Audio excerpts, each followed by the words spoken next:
Alright, today we're looking at a suite of modern faceted cushions, and we're starting this video off with a 105 IVVS1 Relia, which Sarah insisted that I include in this video because it is within the budget range of the client we're helping.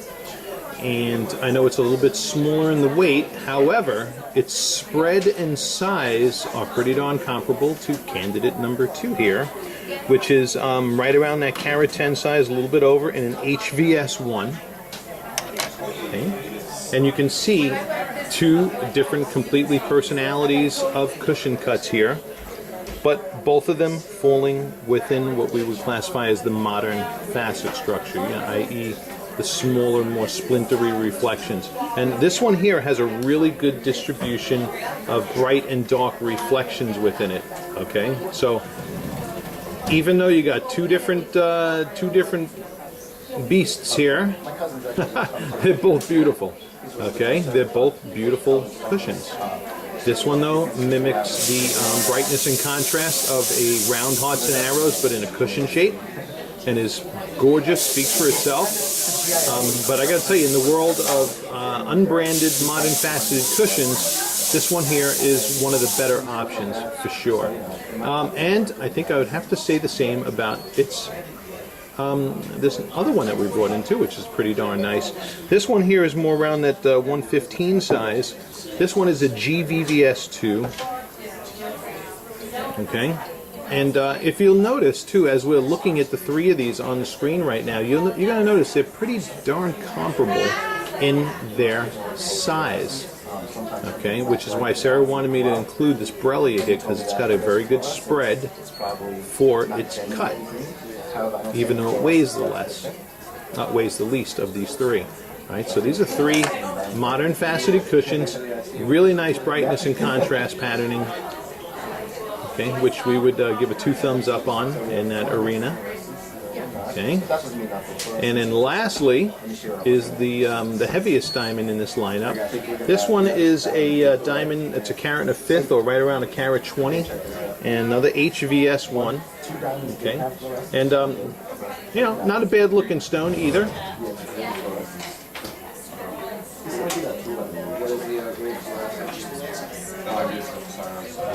A little more of a heavier concentration of some darkness under the table at the top side there. Not 100% thrilled about,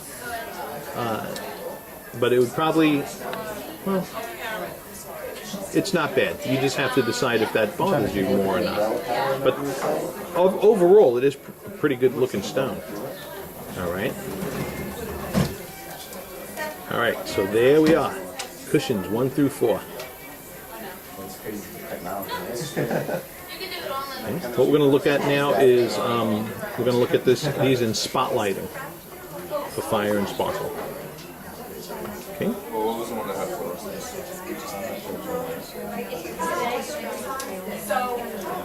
And the Relia putting out some beautiful sparkle, as well as that other cushion alongside of it. So just for simplicity, we're going to call this the 105 and the 110.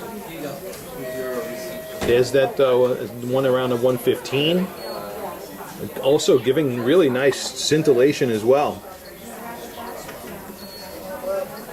So, tough comparison.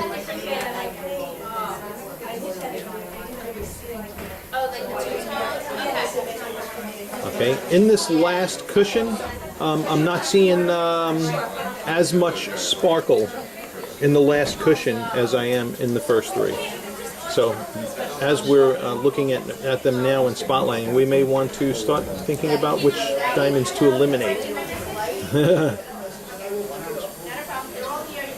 No problem on these guys. Alright, now we're going to go into stronger spotlighting. Alright, now as we're here in the stronger spotlighting environment, I mean,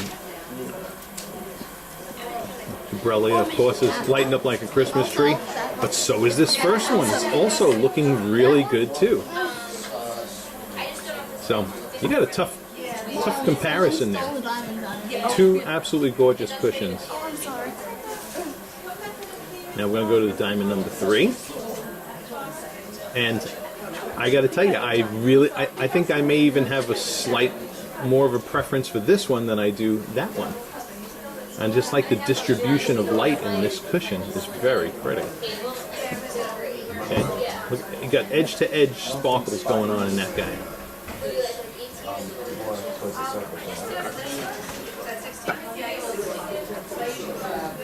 So I'd say you have more of an emphasis on bolder flash in the first one. Okay, because it's the hearts and arrows. Okay, and then last but not least, let's see how this last one stacks up now. Okay, you notice now there's also, in the diffuse lighting, we saw that concentrated darkness on the upper half.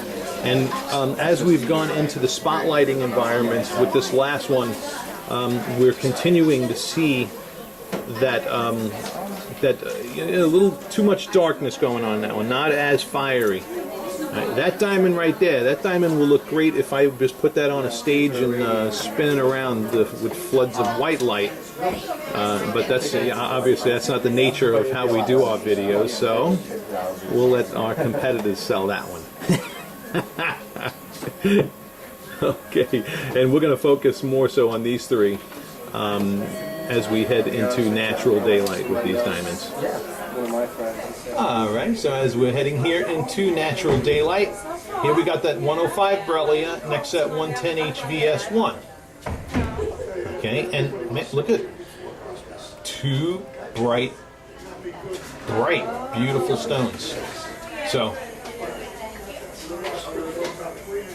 great comparison here. These are two really beautiful modern faceted cushions. Okay. If you're going to see any difference in color, here's where you'd see it on the side here in natural daylight.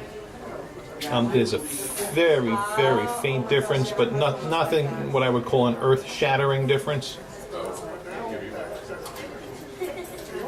But both of these face up. I mean, just outstanding. Okay. Now we're going to, let's see, I'm going to leave out this diamond on the right here, and we're going to get out that stone that was around a carat 15 now. Okay. Now, these are the other two. Okay, so here's this one that's around that 115. This is the GVVS, which, man, look at the distribution of light in that one also. So, I got to tell you, of these two modern faceted cushions, let me say this: I'd back each one of these with lifetime policies. It looks like. I want to see the rest of the examinations, of course, but if I was making my decisions based on the optics alone, in the world of modern faceted cushions, these are a couple of good-looking stones. Okay.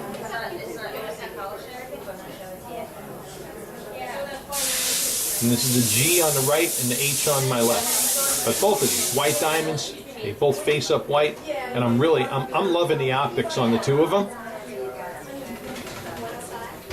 So I'm going to tell you, decide with what is drawing your eye more. Okay. Let's get that last fourth one up here now.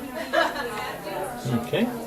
And now lastly, now the diamond on the right again is that 120. And look at here in natural daylight, we're seeing that little pronouncement of darkness going on there too. See that? So it bothered me from the beginning. It diminished from the fire and sparkle and spotlighting, and I'm still not liking it here in natural daylight. So I think it's pretty safe to say we should eliminate that one. So that was that 120 HVS1, and this is the one that was around that 115 GVVS, and that's what I'd keep it between. Okay, those first three. Thank you again for watching. I hope this has helped.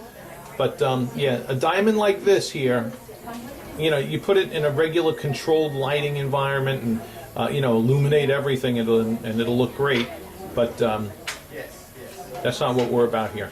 We're about doing things a little differently. This is beautiful. This is really beautiful. All right, so watch it back again.